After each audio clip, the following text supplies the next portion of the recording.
Господин Шилегов, свесни сме дека веќе 8 дена горе се блокира седницата. Кои се вашите механизми и кога ќе ги употребите затоа што чекаат луѓето? Еден од методите за доведување до апсурд на целата ситуација, да ВМРО дебатира само со себе, го применивме токму денес и вие гледате дека кај нив нагло порасна нервозата, бидејќи самите се свесни за абсурдноста на нивното поведение, нивното однесување. Веќе денеска 62 пратеници преку архивата поднесовме барања за продолжување на работата на седницата, меѓутоа на големите македонски патриоти во ликот и делото на пратениците на ВМРО ДПМН, македонски патриоти е нормално во наводници, очигледно бранењето на Македонија им е од 11 до 6 попладне. Се друго понатаму е за нив неприфатливо.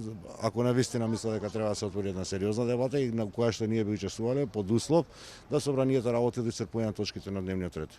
Да ги отвориме сите прашања, ги расчистиме сите прашања. Вака очигледно е дека оваа структура на луѓе не прави ништо друго освен што ги одложува процесите со цел да за себе и за раководството на ДПМН избегне евентуална одговорност за сторените кривични дела. Проблемот е што заради таквото нивно поведение плаќа државата, плаќаат граѓаните, не може да се спроведат потребните реформи, не може да напред демократските процеси.